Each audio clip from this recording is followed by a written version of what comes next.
wake your asses up. And I got to keep it honest with you guys. I just woke my ass up because if it wasn't for getting a phone call and I'd still be snoozing. That's what you'd still be doing. A little slow. This is TIO Al. Favorite TIO Al Cintron. Yeah, it happened a couple of times at the hotel this week. Yikes. Joined by my friends. We're back. It's Anthony Gallo. Anthony Kennedy, what's good? Pistol Pete and Anthony Gallo Harlem shaking ass. We back. First official pod in my new spot, so I'm fired up. It's a new time for the Knicks, new era for Gallo, so we're in here. Let's go. And we see that little Broncos logo sticking out the top of your head right there. Is that right? Is that a Broncos logo up there? And I got representing. I like it. I'm glad that you called me Pistol Pete, Al, and not Piston Pete. I guess we're past that era. But I do feel vindicated for many reasons. I not only said Knicks and sit, but I said every single game would be a battle. However, I did not necessarily expect this Knicks series against Boston to go this way. This is the real story. I wasn't when I saw that video pop up. I was not on my feet. I said, "Wait, is this real?" And it is. It's Gallo Harlem shaking with a Knicks jersey on. Real quick, because my girl is a Celtics fan, and for a good hour, I was torturing her after they won game one. And then, she had a big test today. Shout out to her. She passed. But last night, I pumped the brakes a little bit because, she had a big day the next day. But now we're back. Fair game. The war is back on. The treaties have been broken. And that was part of it. I played every Knicks. There was a bunch of bad songs that I played, but every Knicks anthem I could find, I was playing it. And my shoulders, I still got it. You saw that one? You saw after that, Gallo? What'd you say? Oh, you saw after that one? After Harlem shaking like that? I thought I popped my shoulder out. That's why I had to cut the video off. You're crazy. You call me old and you're getting fucking rotator cuff surgery doing a Harlem shake. Yeah, I got winded. Wow. Wouldn't be the worst thing I've done to hurt myself. Jeez. What about you, Pete? Where's your Harlem shaking video at? Yo, listen, I could feel the old comments, though, for a second, because I played a basketball game today. It was the senior versus faculty basketball game. And I got to give some credit to my boys, the faculty. We fought hard. We lost by 2. And I'm sore already from just playing. Bro, we played some dudes on the varsity team, in there. We had some athletes.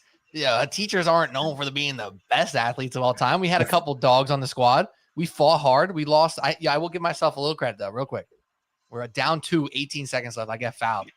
Sink both free throws. What's up? You need to talk to Jalen Brunson and Mitchell Robinson. So what's up? Them get the free throws. Bro, Mitchell Robinson's line drive air ball was unreal. Do we have I don't give a fuck about Mitchell Robinson's line drive. All I care that he was plus 19 and he's changed the whole fucking dynamic of the Knicks and the Celtics. Yeah, it's so funny because we joked about it in is that Popovich before he had the stroke? No, that's clips of me that's me in high school. This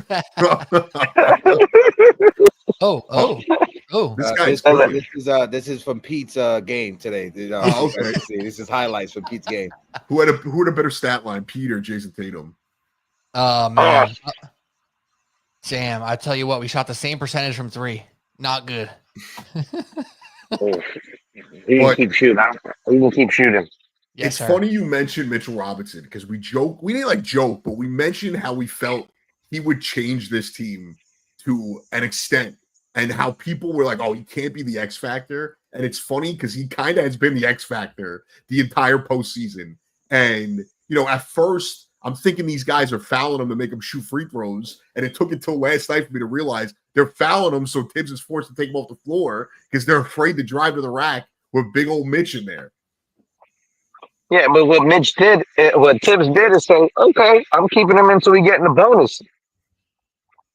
Yeah, that was a slick move by Tibbs right there, dude. And everyone, even Harlan and Reggie were like, oh, they got to take him out, right? And then it's like, wait, what are they doing? And then quick, I'm like, Tibbs is on it. He knows exactly what he's doing. He's putting them in deeper foul trouble and getting the Knicks in the bonus. It's perfect. That's what I asked him to the TV. I'm like, no, keep him in until they're in the bonus. And that's exactly what he did.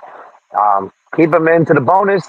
plus 19. Everybody was minus on the Knicks. All the Knicks stars were minus. Mitch came in, made a difference. 2 games in a row. We thought, hey, still won. My opening, I was like, on Saturday night in the fan, I said, the Knicks get swept. I mean, if the Knicks get blown out both in Boston, they're going to get swept. If they split in Boston, if they're close and it's a split, it's going 7. If they lose both close, Knicks losing 5. Never did I bring up if the Knicks win both road games because I didn't see that happening.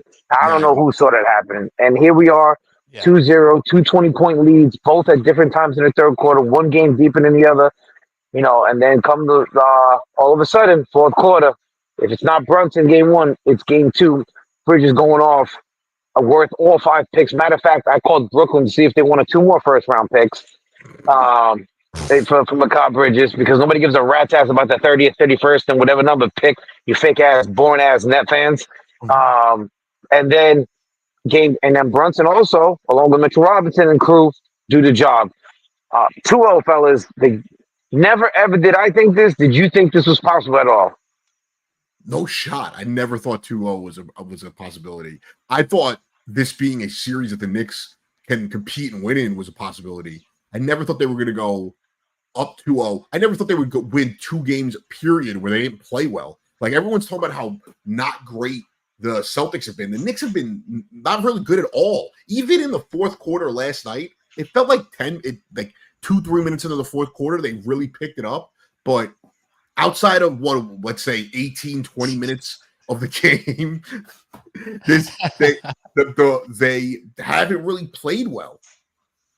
No, it's true, Gallo. It's a perfect point because everyone pointed in game 1, oh, wow, they're not going to shoot like that again. They're going to hit more threes, whatever, or they're going to have a more concerted effort to get inside. And that was relatively true. Obviously, they shot the same exact percentage, so they didn't shoot better, but they had a much more concerted effort to get inside.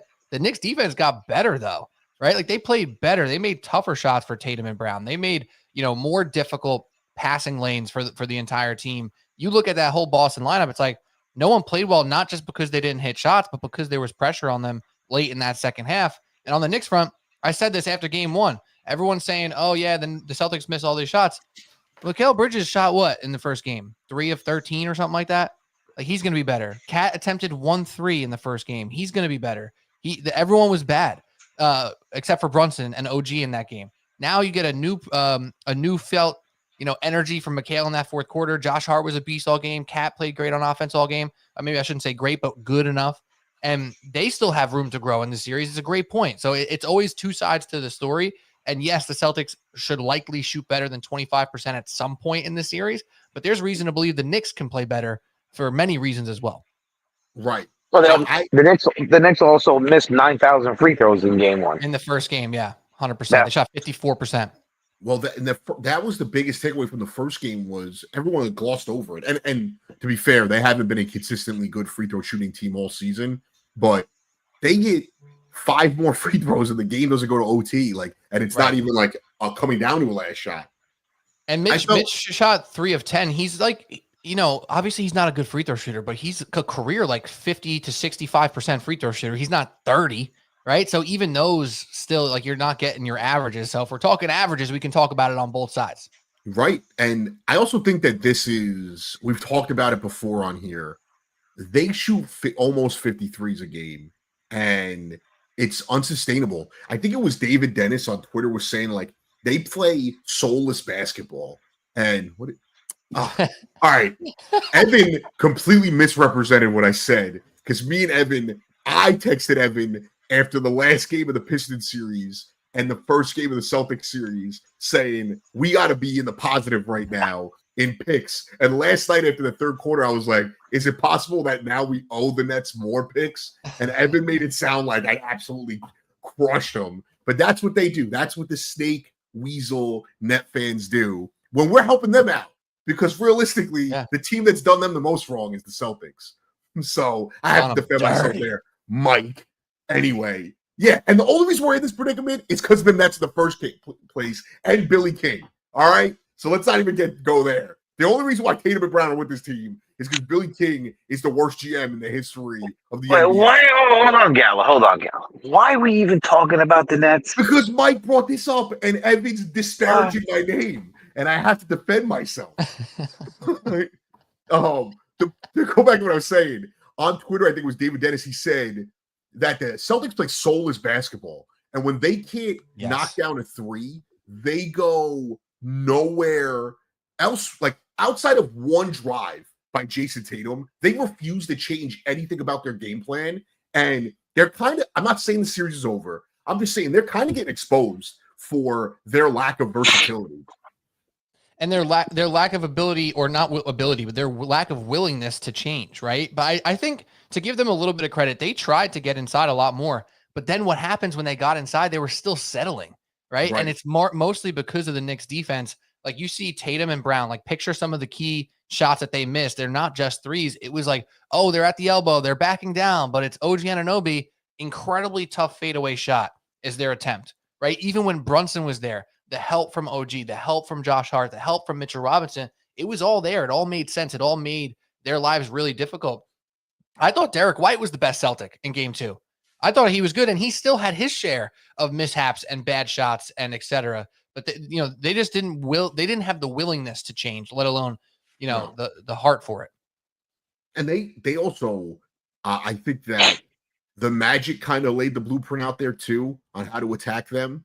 And the Knicks have kind of executed that, but also they just happen to be a way better offensive team than the Magic. Well, the Knicks are a more talented team than the Boston Celtics. And I don't want to hear about the Boston Celtics. Jaylen Brown's knee, Tatum's wrist, Porzingis diarrhea. I don't want to hear about any of this shit, because last year when the Knicks lost in 7, nobody gave a rat's ass unless you were a Knicks fan. When OG was out hamstring, Mitchell Robinson out after being Kurt Angled. Jalen Brunson breaking his hand in game 7. Josh Hart is whatever as well. Julius Randle, Josh Hart going down in early in game 6, but still playing. I'm missing a couple other guys. Dante DiVincenzo was banged up. Everyone got hurt. So I don't want to hear about Boston. I don't give a shit about Boston being injured. So, because they were the heavy favorites going, Knicks were plus 590 going into the series. I took the Knicks in the series just for the hell of it. And here we are, man. Like, I didn't expect this. When we won last night, when I woke up this morning, I had to make sure it was real. I didn't think it was real. I thought I dreamt it. I'm being 100% honest. And we're up 2-0. And they play Saturday afternoon, which I hate. So does Charles Barkley. I agree with him for once when it comes to that. Saturday night should be Madison Square Garden. Instead, they're doing Nuggets. Warriors Timberwolves a Saturday night. Who gives a flying fuck? And that backfired for them because Steph Curry's not even playing. Yeah. Apparently, Steph Curry was warming up, by the way, today. We'll see. Well, and it's worth noting, not to dive too much into them. Remember, James Harden had a similar injury. They played him 50 minutes on that injury, and he never recovered. His career has never been the same. And wait, did you say James Harden? It was a game 7. I don't think that was the game 7. I think it was the Brooklyn one. I just remember him being hurt, same injury. They rushed him back, and they played him like 50 minutes, and it felt like he never got back to what he was prior to that. And Steph is older than Harden was at that point. I mean, think about OG with his hamstring injury last year. He tried to battle out in that game 7, hits the crazy shot to start the game, and then obviously it was cooked. He couldn't do anything. I don't think OG has looked like the version of OG Anunoby that we have right now, and especially the one we saw at the end of the season when Brunson was out. We haven't seen that dude since like mid-early portion of Toronto. This is a different OG. So it took a lot of time, and he's a lot younger than Steph and Harden, obviously. So they got to be careful with this, with the Stephen Curry thing. But I think what is happening is the Warriors are saying, hey, if we can get him back and right, they have a chance, bro. This is real. I mean, the Thunder played like the Thunder again in game 2 here, but the Warriors have as good a chance of any other team not called the Oklahoma City Thunder. So to that effect, like, you got to try to get him out there, right? Right.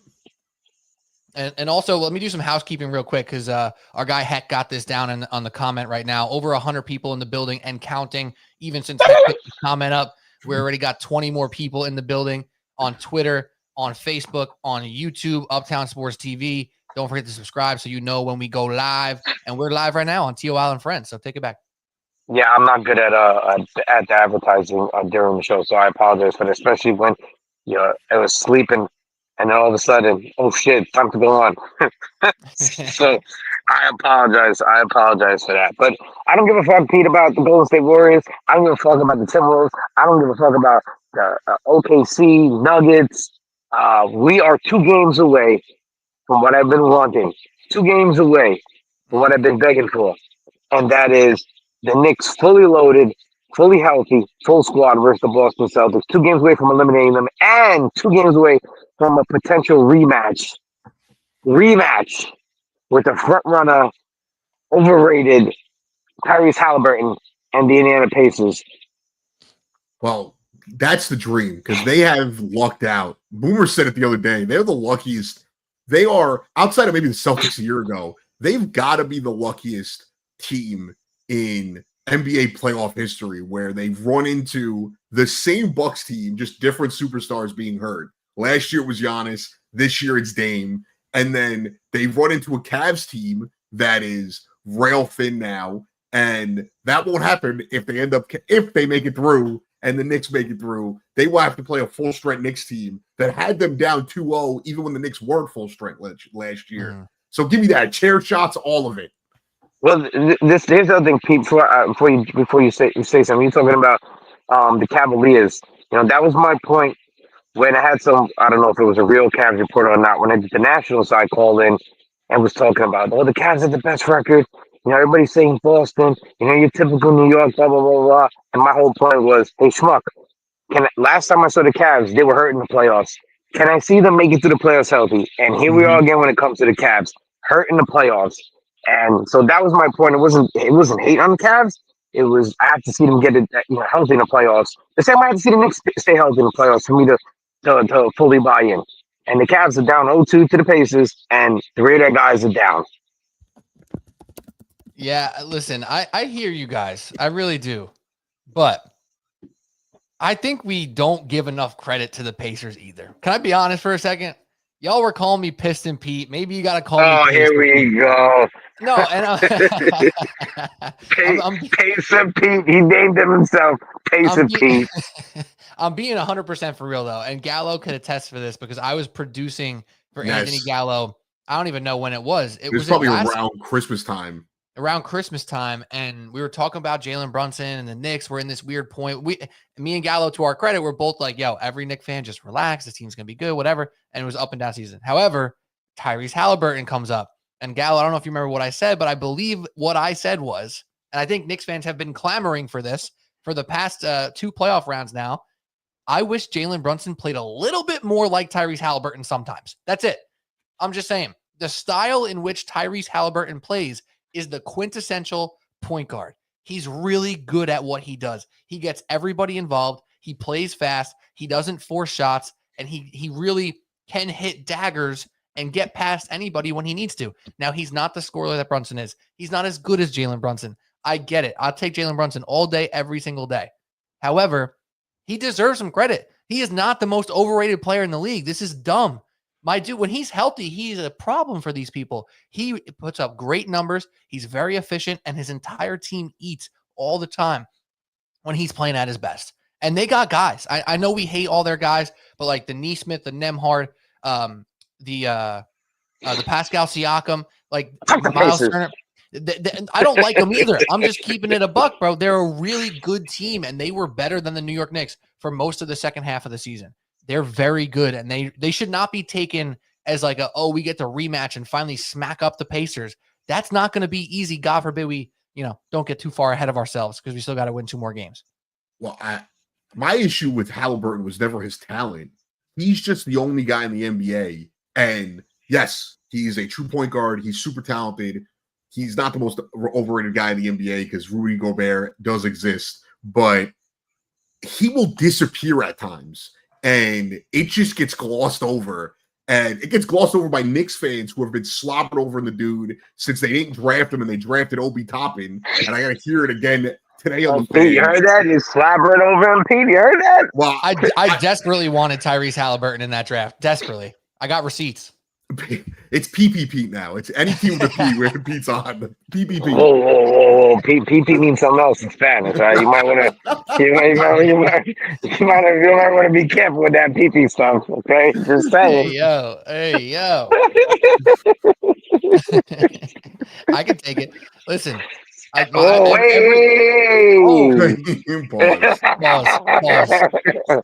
Pause. I'm sure Heck has a sound hit on the soundboard for that. Every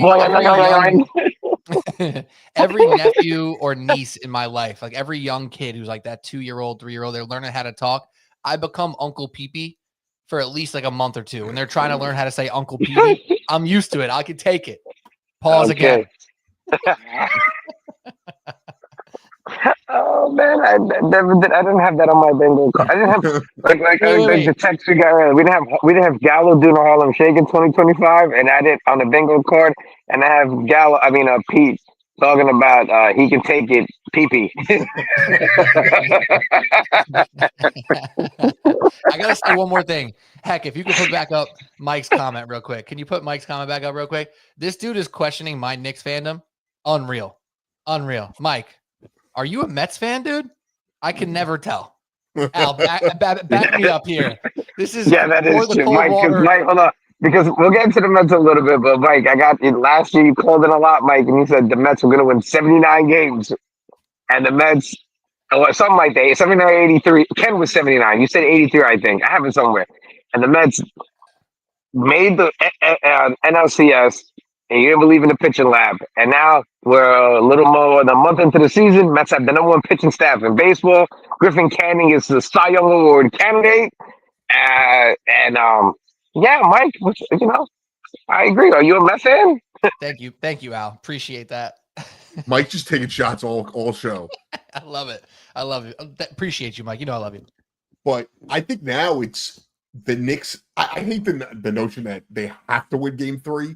Like, what if they lose game 3 and they win game 4? They're still up 3-1. Like, correct. We as Knicks fans have to stop taking the bait every time Shaq says something because he knows what he's doing.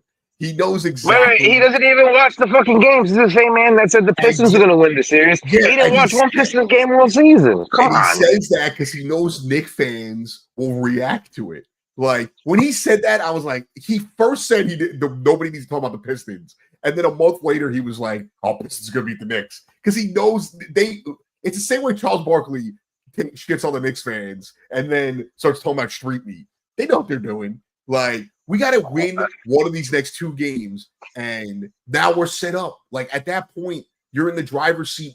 They're in the driver's seat right now, but if they get one of these next 2 games, it does not have to be game 3. They get one of these next 3 games, they're in the driver's seat, and they put the Celtics have a razor-thin line of, like, a margin of error if that ends up happening. Well, I think what they're doing is, number one, they got to keep people interested in watching the series on TNT. Because if it's 3-0, forget about it. Nobody's going to go rat's ass about game 4. To me, the Knicks have to split at home with 3 opportunities to knock them out. Just split at home. I agree with you, Gallo. This whole they have to win game 3. No, it's not a must-win. It would be nice to feel super comfortable. It'd be nice to sweep the champs. It would be amazing to sweep the champs, and it would validate what I've been begging for 2 plus years. That give me the Celtics healthy, with the Knicks healthy. I'll take my chances. If this series was going to decide if this squad stays together, if they got smacked, this squad was not going to be together next year. If they pulled it off, this is it. This is the team we're going to have going forward. If they lost a close series, this would be the team with a little minor adjustments because it shows that we're right there. This team is clearly showing they were bored in the regular season. They just wanted to get to the playoffs. It's the NBA. It's unfortunate that people don't see the regular season anymore. Load management. This guy needs to rest. He got a sprained asshole. Whatever the case may be, is always some some stupid dumbass excuse. But the Knicks, remember all season, just play this last 20 minutes. Well, what team looks tired on the floor to end these games, and what team looks like they're ready? What team looks like they're ready to go for another 4 quarters? The Knicks look like they're ready to go for 1 more quarters, and the Celtics look like Devin Williams after Pete Alonso took his soul. You always gotta give your digs when you can. No, but you're so right. I love that Jalen Brunson a few weeks ago too. I think it might have been, early on in that Piston series in the post-game presser. He just made that little comment. He's sitting back in his chair, nice and relaxed, and he was like, "Yeah, I'm real happy that Tibbs played me all those minutes because I'm ready for this."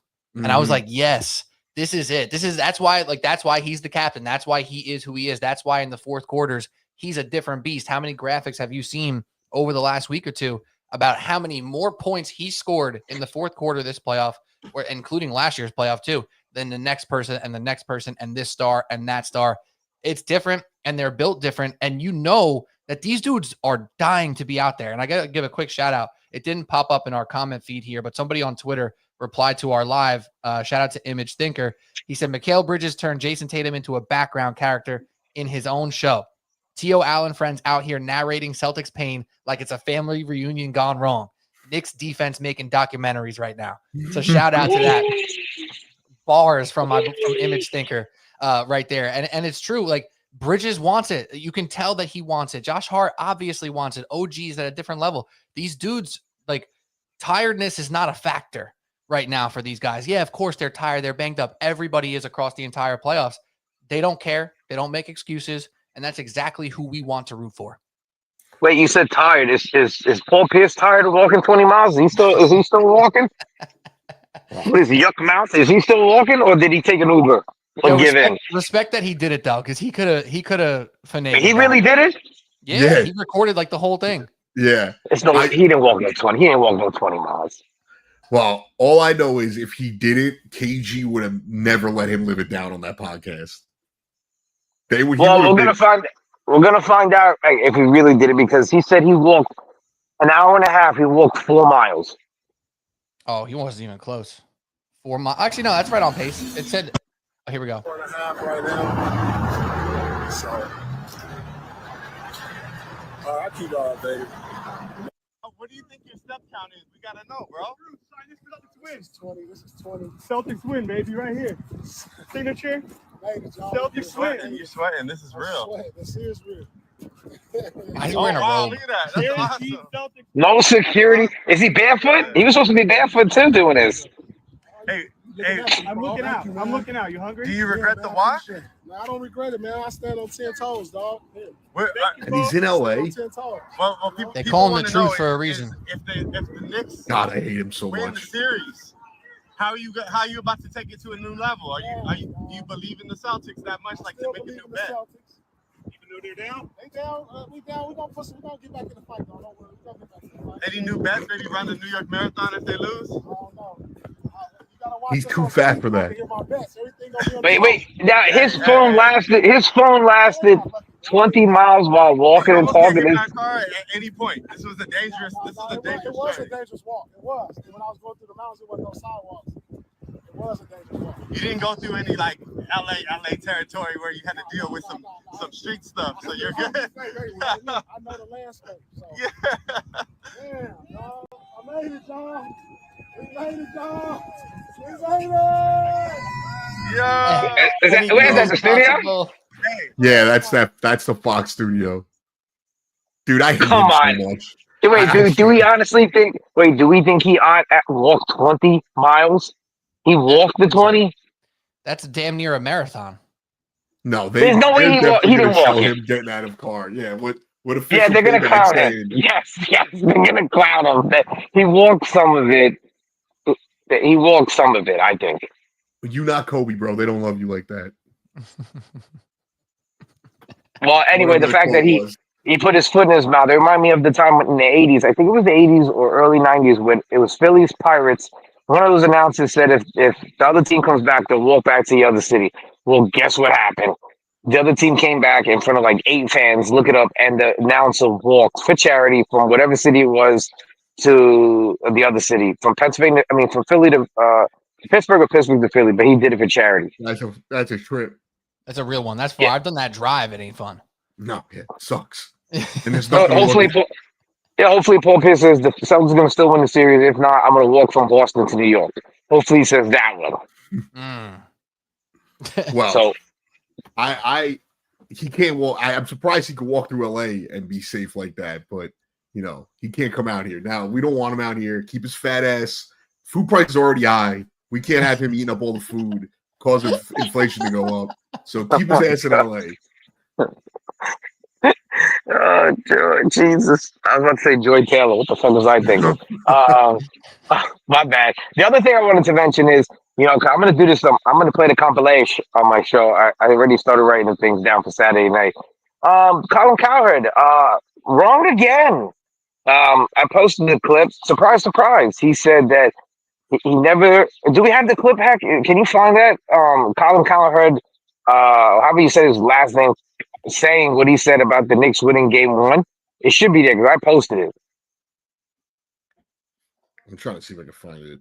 It looked like Hex on it, but no, he's quick, man. This dude's quick. Look at this. He's the best in the business. This is the only game the Knicks fans, I've never seen a game 1 upset that means less. This is the only game the Knicks are going to win. Boston's not going to miss 45 threes. I know. Enjoy the moment, Knicks fans. You are feeling it today. Oh, give me a break. Knicks fans. No, yeah, we're going to give you a break. We're going to give you a break you need to call out tomorrow because you're wrong again, and the check still clears. So I'm sick of these celebrity Knicks fans that are fake Knicks fans. They know who they are. I'm not going to say their names. I'm sick of seeing the GIFs and the memes and these people getting publicity because of the Knicks. The same people that don't sit for a whole Knicks game in the front row. These are the same people that don't know how to pronounce the current and former Knicks players on the team. And they say they're diehard Knicks fans. This is bullshit.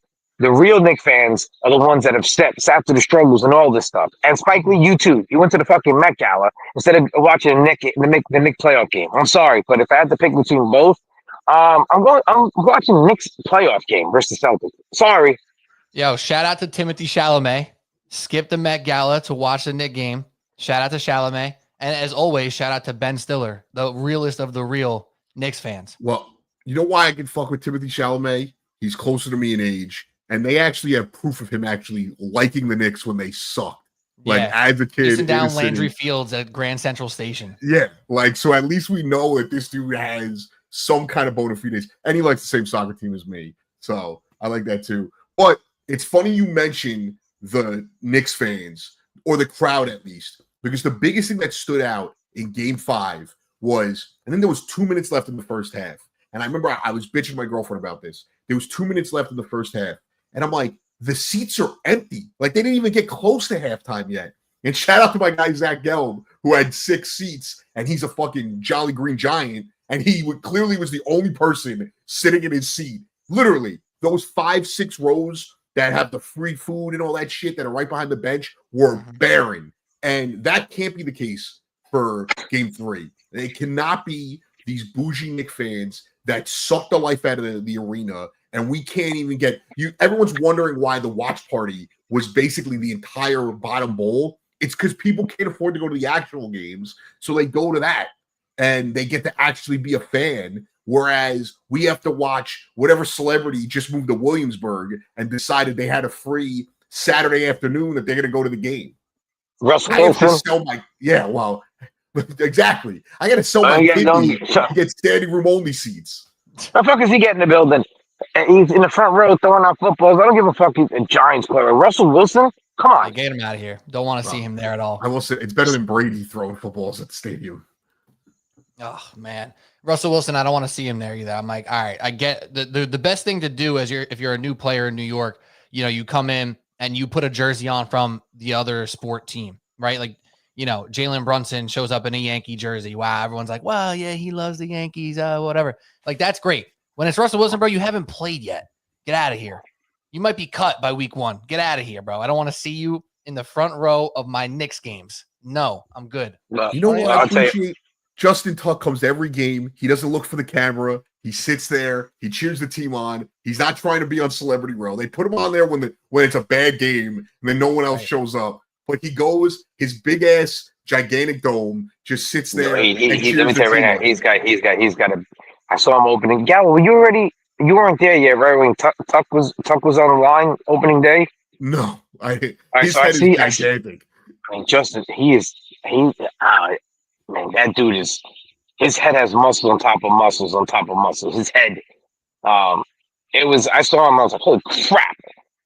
Opening day, live. Well, dude, I went to a game once and sat as close to the top of the arena as I could. And I was like, without nothing. They use my Zoom on my phone. I'm like, oh, dude, you can see Justin sitting half court. My buddy's like, how did you see that? I'm like, because his head is gigantic. I thought you were gonna say Justin Tuck was going to be on top in the last row. I thought you were gonna.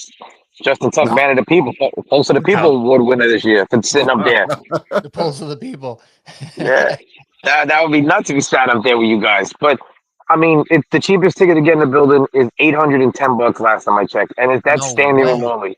Standing room only, and I didn't even know the Garden does standing room only. It's $810. It's the cheapest ticket to get in the building right now. You can wait. You can wait to see what happens with these two games. You can get 2 to 3 tickets and go up to Boston for Game 5 potential clincher. And Boston's aren't even cheap either. That's the crazy part. It's not like It was $150 or a little less to get in the building. Yeah. That's crazy. And you know what? One of the guys in the comment, Nostalgia Nick, always a good commenter in the chat. He said Dolan needs to lower the prices. It's the second market now too, man. It's out of control. The second market stuff. It's not even Dolan's. I mean, obviously, he could probably do something about it if he really wanted to, but he's not making money off this because it's all the second market crap. The problem is you can't. The only time I ever had a shot at getting playoff tickets was the year after lockdown. When it was you needed to prove vaccination status, and I still had to sit with 3 computers open to get a ticket at retail price. Honestly, there's a lot to crap on Dolan about, but it's the agents, the ticket agents, and the secondary market that really screw the Garden, because you see that Citi Field, you could still find tickets at times for big games, and this is going to make me throw up. Oh my God, $641. My goodness, and that's probably before it went down. No, is that TickPick? Is that TickPick or Ticketmaster? Pause. This TickPick is and TickPick has no fees. TickPick with the dick has no fees. Okay, that PP? It has no fees. All right. So, me and my boy for game 2. Me and my boy had a little handshake deal. We put in a bet. We were like, all right, we're gonna do some crazy odds, plus odds to $20 to win $600. So if we win, we have to go to game 4. If we win, we're using this money for game 4. And oh my God, that's horrifying. We did not hit the bet, but it wouldn't even been enough. $600 wouldn't have been enough. Oh my God. To peel back the curtain, I don't want to sidetrack us too much, but Al cooked up a delicious parlay last week, and my dumbass, instead of picking one Soto hit, picked a Soto homer, and my whole goal was to take that money and put it towards a Knicks ticket. And I was like, we hit, and I went to go look, and I was like, fuck me. That's brutal. Nah, nothing worse than putting in the wrong thing. You think you took someone's over, they're scoring, you're like, yeah, let's go, and you hit the under by accident. Oh no, that's no good. It still hurts. It was a $5 bet. It feels like I lost $500 though. Yeah, right. And even if it was a $5 bet, I feel that so hard. But I guess we should get back to the chat, and we do got over 200 people in the building across all platforms: Twitter, Facebook, YouTube, Uptown Sports TV on YouTube. Hit that subscribe button. Over 5,000 subscribers, inching up on 6,000 subscribers, if I'm not mistaken. So shout out to Uptown Sports TV and Hector, as always, for producing the hell out of this. And yeah, Gallo, I do got a question for you, because I feel like we glossed over this guy before, and we need to talk about him. With the Mitchell Robinson factor, the two of us and Al have been on record being excited for what he can do to this team. At this point, he's played 20-ish minutes in both first 2 games. Do you expect to see more of him? Do you expect to see the same amount of him? And basically, from an impact standpoint, how high can this dude go? Because he's been the most effective player, technically, from a plus-minus perspective on the roster so far. Can you repeat that? Because I had technical difficulties. Welcome back. Well, he essentially, is Mitch going to play more, or are the rotations going to stay about the same? Is what people ask. It's gonna stay the same. Yeah, I agree with Al on that one. I just think that Cat has played. I know this is not what you want from your second star, but Cat has played so well in the first half, and Mitch has done well to close the games for them, that I don't hate it. I also don't know where in the game. Like, I'd really have to sit down and look at how they ran their rotation. But, like, I don't know where in the game, like, they'd add minutes. I will say this. I would like to see more Cat and Mitch on the court because in the Pistons series and the Celtics series, when they're on the court, teams don't know what to do. And they ran Cat, Mitch, and OG at the Celtics. And I think Mikal was on the court as well. And that completely flustered them because that's a lot of length that they have to deal with. Pause. And I think Miles McBride was playing point guard at that point. So, pause. That is it's 2024. You know, I just moved to Brooklyn. I'm just trying to live that Brooklyn lifestyle. But that's what I'm talking about, though, Gallo, because if they end up going to the Mitch Cat lineup a little bit more, then you get him to 28 minutes. Maybe he touches 30. I don't know who loses the minutes, though. That's the question, right? Because same thing, like Mikal Bridges, yeah, he hasn't shot well in the first 3 quarters of game 2, but like now you want to see him get in that rhythm. And I don't know, but let me throw out the Luke Cornett conversation as well. Anyone else thinking that Luke Cornett looking like freaking Wilt Chamberlain out there occasionally? Like Luke Cornett was the only dude on the Celtics besides Peyton Pritchard at +1. Oh, no, technically Brown and Tatum were +3 each. But Luke Cornett was +11 in that game too. I find him extra effective in this series. He only had 6 points, but he had 8 huge rebounds. He's huge and he could finish. He's got good hands. I don't know. Maybe you match all the Cornett minutes with Mitch because I don't want Cat in there like fighting for all that because they were getting kind of crushed on the boards a little bit when Cornett was in there. Well, Luke Cornett looks like an 80s mailman. Every time he comes in the game, he reminds me of a mailman from the 80s. You guys want to born then, so I'm dating myself. But he looks like an 80s mailman. But I don't know what to expect Saturday night. Saturday afternoon. I'll be on after the game because let me tell you right now, if the Knicks win Saturday afternoon, the FCC, I might get fined, and I might get fined. I might drop a bunch of F-bombs. But it's going to be a big fiesta if the Knicks win Saturday afternoon. It's going to be a celebration on the air Saturday night, 8-1 on the Fan with your favorite deal. If they win Saturday, oh my goodness. You're going to have to you drop yourself. Tell Connor Green to have his finger on the drop button. New York City might have to start boarding up stuff now if the Knicks win Saturday afternoon. Gallo, I know you'll know about this story. It came out after PSG advanced to the Champions League final. Who? Paris Saint-Germain. It's a French soccer team. They won a big game in the Champions League. They made the finals. It's like the world's biggest club tournament of the year. It's massive. It's their playoffs essentially. Yeah, exactly. So they just made the NBA finals, for lack of a better term here for Al. Right. And there was a report that came out that 4 people were hospitalized and 44 people were arrested in the celebration of making it to the final. And I sent it to the group chat. I'm like, yo, New York's about to put up some dumb numbers if they beat Boston. Oh my God, yo, New York City. I remember last year I had Ian on and I was like, Ian, how would if the Knicks win a championship, they'd have to lock down New York City for a month. That would be the most epic parade in the history of the city. No sports parade would come close to it. No, I'd be insane. They'd have to board up. I'm telling you, they'd have to board up the walls of the storefronts. It would be good and it would be bad. It would be good to see the players when they're doing all this stuff, but when it's over, get the fuck out of the city because all hell's about to break loose afterwards. Or even forget that. Even before the parade, if the Knicks win a championship that night, the city, forget it. You get out. Don't even be there. Well, this is the one thing you'll get though. You'll get all the yuppies that have driven the housing market up. They will come in their Jalen Brunson jerseys. Jallo's firing shots tonight.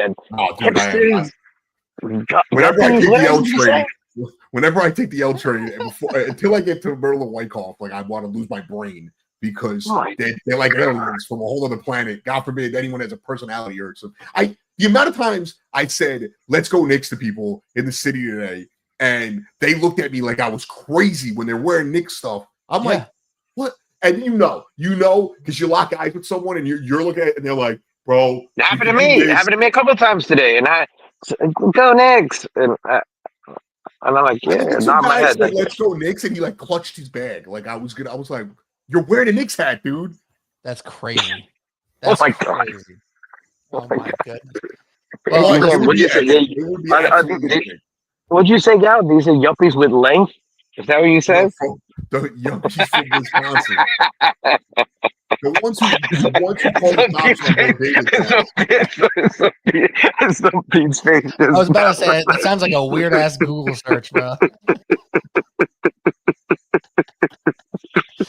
This needs to be TIO Al Friends after dark. Yuppies with length.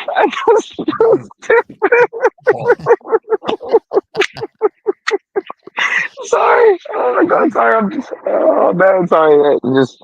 How do we feel about Saturday afternoon? Do you think the Knicks pull it off? Do you think the Celtics blow them out? Do you think it's hard for a game comes down to the end? How do we see Game 3 going? Pete, you got this first.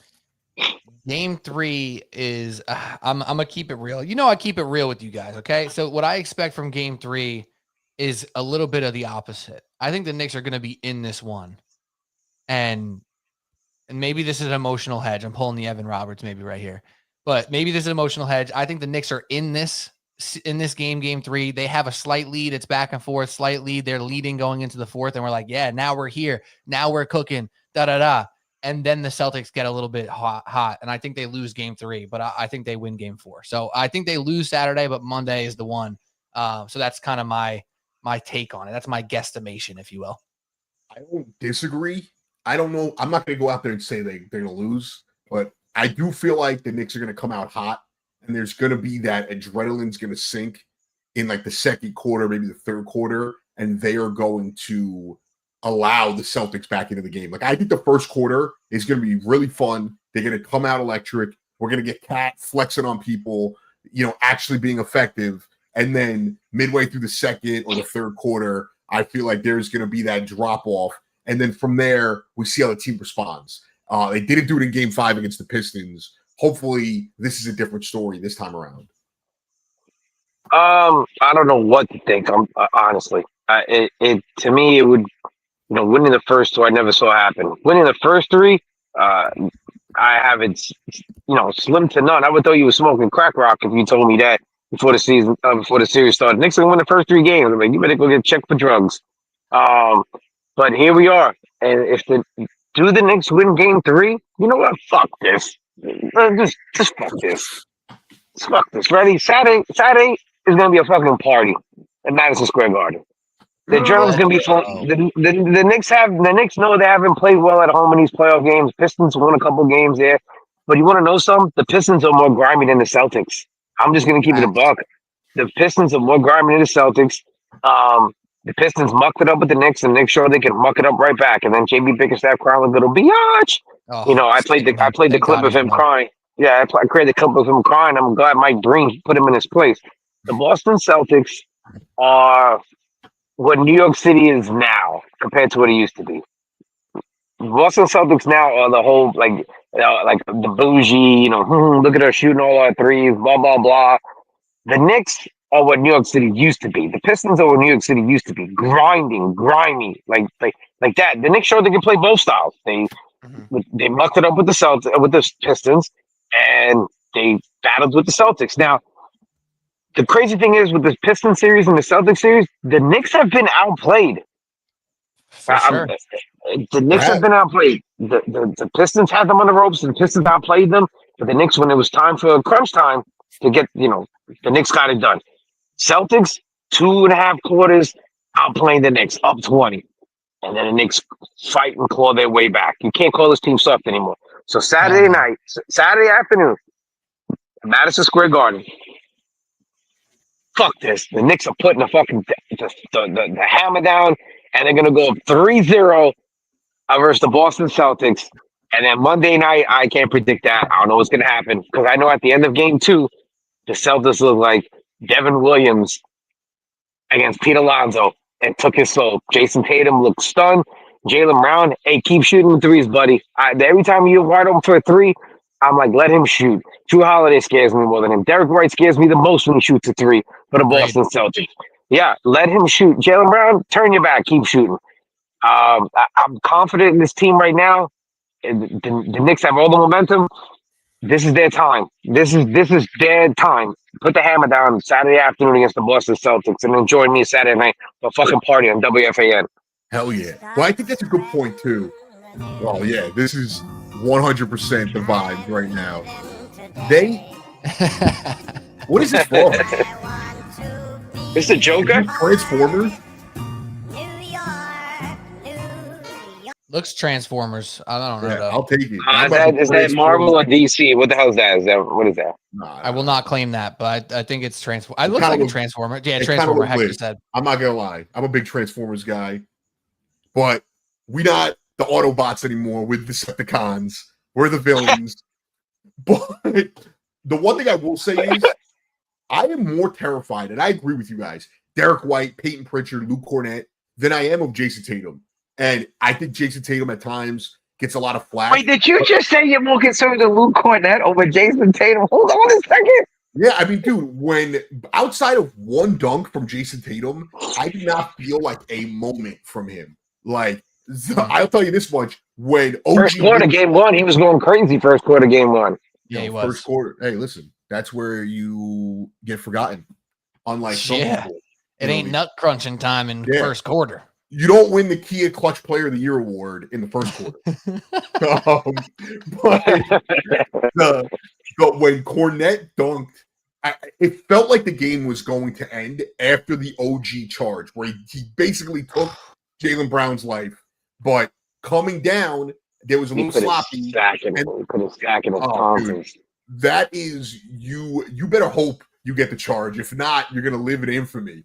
But they go down the court. It's sloppy for a few possessions, and Cornette got that big dunk, and it felt like he was doing all the little things that bother you, kind of similar to what was his name on the Pacers last year? McConnell, was that his name? Oh, God, I hate that little fucker. It felt like at those, because Payne Pritchard and Derek White are legit players. Like, they're not just a pesky guy off the bench. Like, they're killers. Like, and they scare me more than Jayson Tatum does.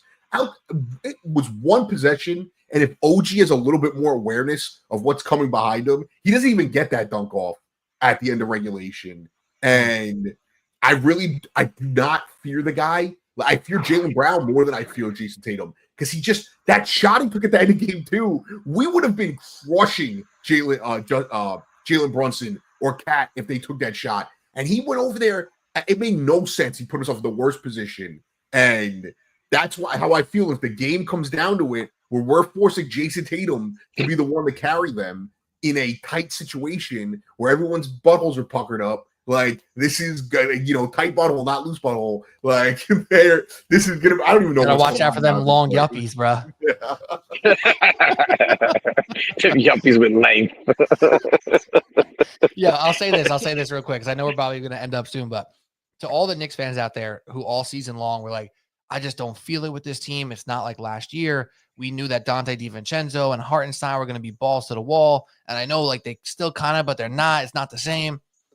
It's back, baby. Like, all that love that we had for the team last year, it is back. I mean, I'm speaking for myself right now. I think I'm speaking for a lot of Knicks fans, because a lot of my friends who were texting all year, man, this team is soft. Cat is soft. This one's soft. Everyone's Charmin Ultra. It's done. Like, we know that this team is balls to the wall now. We know that they are going up and leaving it all out on the floor. And that is all we ever asked for from our Knicks team. They are giving us all of that. Like, they are giving the effort, the energy, the grit, the physicality, and this physical series. Oh, no, Pete, no. What, physicality? Is that your least favorite word or something? That word is banned. I banned it on my shows on WFN. That word is no longer, that's banned. Well, my bad. But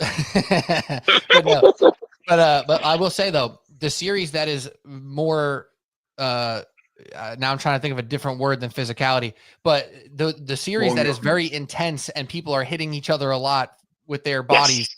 This is getting weird now. Like, that benefits the Knicks. Like, that benefits.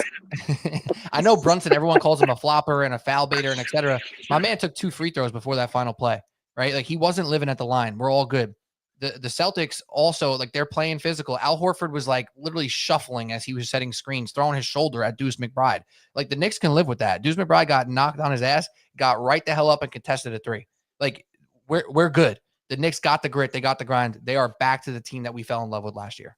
I think they've responded to the criticism, to be honest. Like, I think they've always tried to respond. I think now they're playing with a certain level of confidence where they knew they had it in them and now it's showing. So they have that bravado. I think perfect example, guys like Deuce, guys like Bridges, Cat at times, who struggled to win over the fan base. And Deuce just was playing bad in the first round, is what I'm alluding to. They have stepped up in ways that are more than just a stat sheet. I think OG and Bridges' defense, the last two series, were at first underrated, and now people are starting to see that they have impacted the game. And Josh Hart, even when he's offensively ineffective, he still affects the game in a positive manner, and he kind of the heart and soul of the team. So I'm excited. Like you said, I had kind of gotten frustrated with this team towards the end of the season, and I am all in right now. I'm all in. I got love for everybody. Don't listen to Evan Roberts. Like, he's a liar. I got love for everybody, and I am locked in. I'm pumped up for Saturday. Well, the thing with this Knicks team, last year's Knicks team, mentioned numerous times that before the trade, the team was boring last year. It was fighting for a playing spot. It was the same old blah. And then they made the trade for Anunoby and Preston Chua, and the team took off. And it was a different brand than Knicks basketball. They showed they could play with the elite of the elite. And I think we fell in love with that team last year because the way the season started with, blah. And then it was a different team, and we were so close. And then injuries happened. This year, I think if we traded for any other player not named Karl Anthony Towns, you would have never, the word soft would have never been thrown around with this team. But since people call Cat soft, that got labeled for this team as well, because we lost one of our grinders in Dante DiVincenzo. So you're watching this Knicks team, and they're getting blown out by the Cavs. They're getting blown out by the Celtics. I really didn't care if it was OKC because they're not in the East. I deal with the if we ever meet them in the finals. And the Knicks were getting criticized, blown out in the first half, blown out, soft, blown out.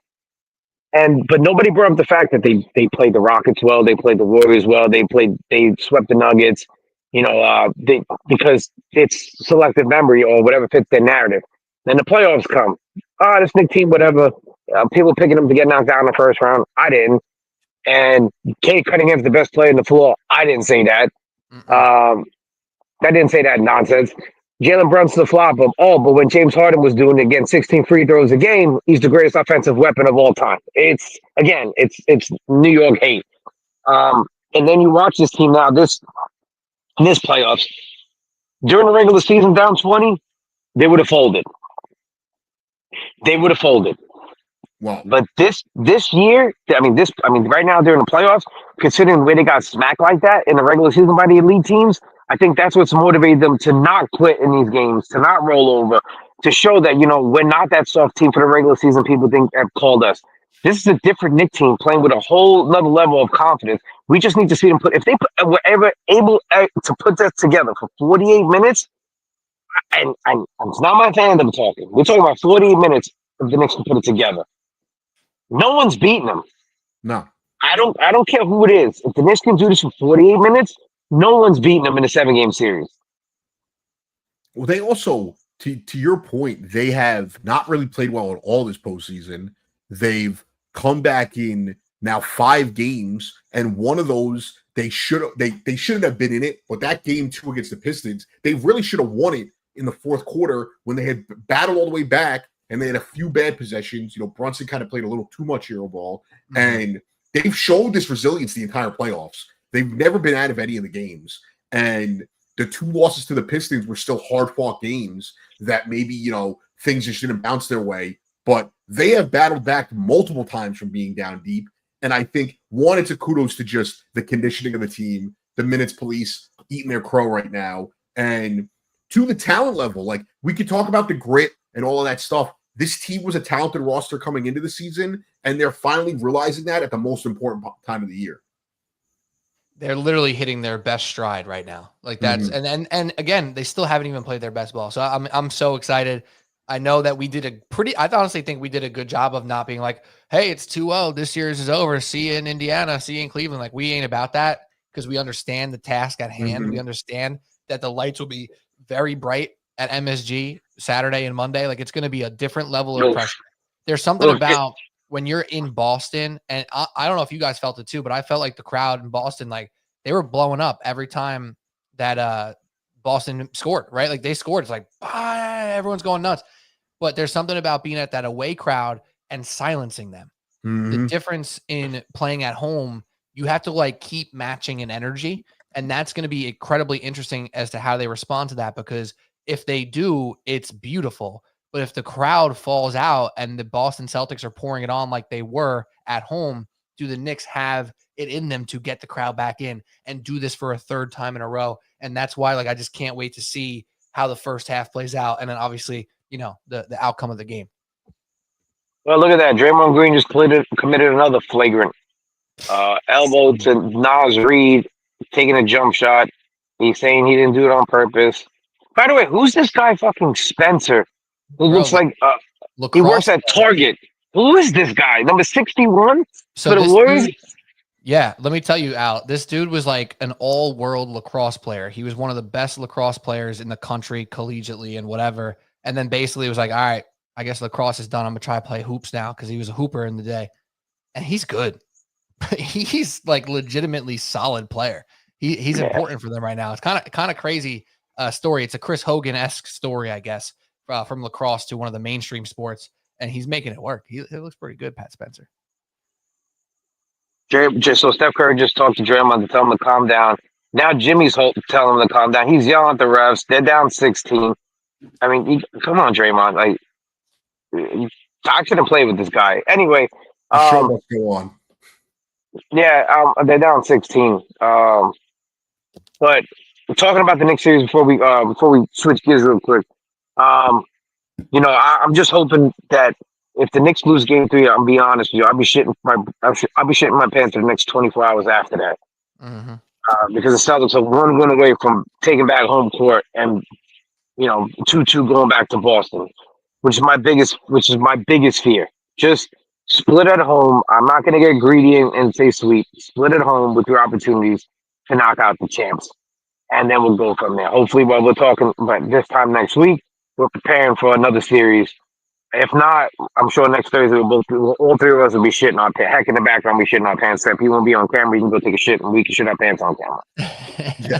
Heck, firing up tweets from the toilet. Where most of my best work is done. Sure. Yeah, well, hey, thanks for the visual, Gallo. I appreciate. Next time I see a tweet, I'm like, "Where'd you type this from?" It should be toilet from the toilet. Thoughts from the toilet. Instead of via iPhone, via toilet. via toilet. But hopefully, you know, we'll see what happens. Do the Knicks split or at home? Do they lose the 2 or is it a sweep? Which one is it? I'm saying split. I think it's split. I think split as well. Lose 3, win 4 is my pick. All right, do we have time to jump to the basement real quick? I probably got to hop. All right, so screw it. You know what? Yeah, we'll do. You gotta go, Pete. Yeah, in a minute or 2. Yeah. All right, so let's jump to the basement. We're gonna make this quick. The Mets take 2 out of 3 versus Arizona. Come home now for the Cubbies. Our, you know, former great prospect that Met fans are gonna be going crazy with. Pete Crow Armstrong returns to Citi Field versus the Mets. We got the Cubs, and then we got the Pirates before we have the Subway Series. Thoughts on what, you know, Juan Soto's heating up right now? Thoughts on the Mets at this moment? Get me to October. That's how I feel right now. Wow. I'm not guaranteeing a World Series. I'm just saying, like, this team hasn't even played well yet, and they're one of the best teams in baseball. Like, they've matched the Dodgers, they've matched the Cubs, the Mariners, all these top teams, the Padres. They've played at that level. They haven't clicked. They haven't even come close to clicking yet. They're not 100% healthy, and they have the best player in the NL in Pete Alonso. Lindor's not far behind them. They got the best rookie, the best pitching staff. outside of Ryan Stanek, the bullpen's been lights out. Like, I could not feel better. And every game that they lose, they are in even up to the end. Whether it's the 2 losses against the Diamondbacks at home, the 1 loss against the Diamondbacks on the road, the 2 losses against the Cardinals on the road, they have absolutely played.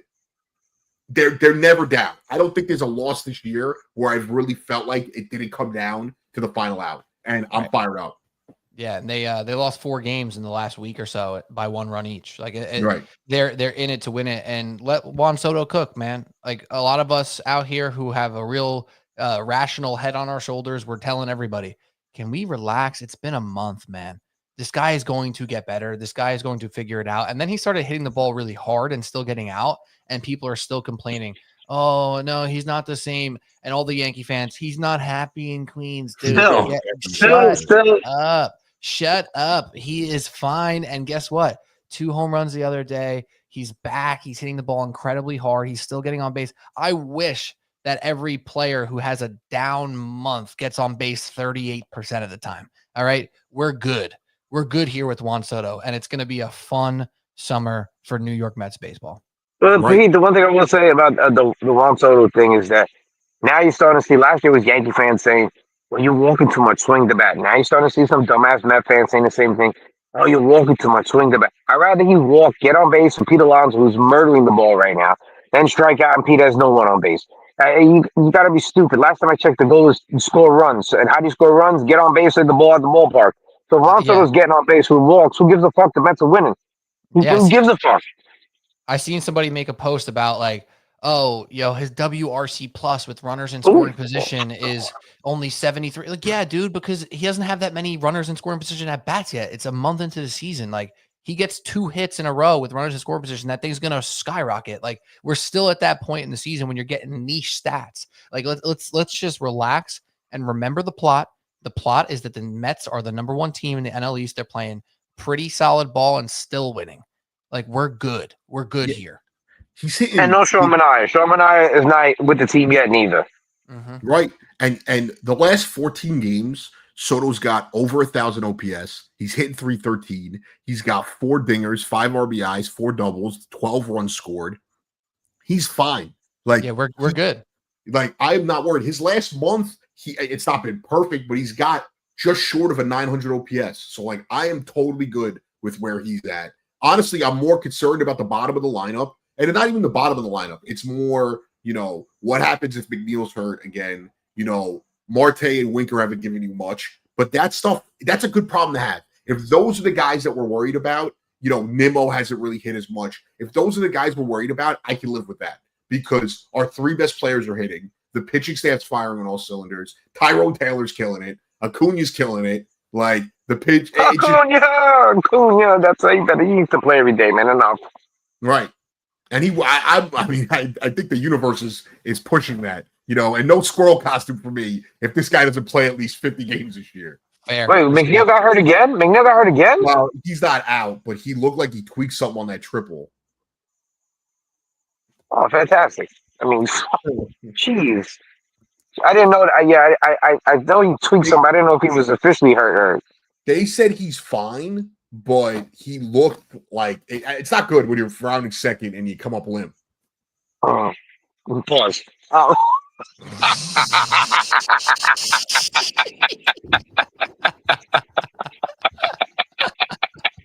That was the best one. I have to do it, and I never do the pause stuff. My coworker does, but that was the perfect spot to drop on right there. So we'll pause it. We'll end it on that one. Anything you guys want to plug? Listen, we talk about the Yankees are the Yankees. We'll talk about the Yankees on my show on Saturday night. They 2 out of 3 versus the Fathers. Grisham looks like Babe Ruth. Bravo to the Yankees. Aaron Judge hit 9,000. Bravo to the Yanks. Devin Williams is. Well, we know what happened to him. Anyway, we'll get into that on my show Saturday. Anything you guys want to plug? Pico de Gallo on X, Pico de Gallo 24 on IG. If you want to see me pop my shoulder out shimmying. I just posted a video about Aaron Judge if you're looking for Yankees content on my YouTube page. So check that out. I want to plug in my air conditioner. I'm sweating over here. I bro. can see it on your forehead. Yo, dude. I'm glistening over here, dude. Yo, it's hot. I got these You're lights looking like on. They're hitting me. looking like a soul glow, looking like soul glow and coming to America. Just yes. Oh my god. But I'm gonna plug Subway Sports Talk always. Shout out to Subway Sports Talk. That's my podcast. We've been doing spaces on Twitter after the Knicks games. Been super fun. Had over 170 people in there after the win last night. It was super fun. I know Gallo popped in for a hot sec. Heck has been in there every time so far. So check out Subway Sports Talk. It's also a full podcast. You can check it on your podcast app, Spotify, Apple, YouTube, whatever. And I'm Pete Kennedy. That's it. That's all I got. Cheers. I'll be on Saturday night, 8 p.m. to 1 a.m.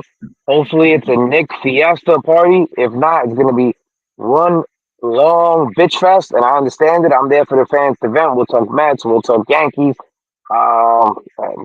Anthony Edwards just went down with an injury. He is clutching his left ankle, so he just went down. I took a 3-leg parlay: Nuggets to win the series, Knicks to win the series, Warriors to win the series. And the odds were crazy when I did that. $5 to win 620. Wow. And So I wait, oh, you did? All right, let's go. Let's go. Choices this time too. All right, good. So, with that being said, we'll be back next Thursday, right before the Subway Series. So we'll get into the Mets and Yankees for sure.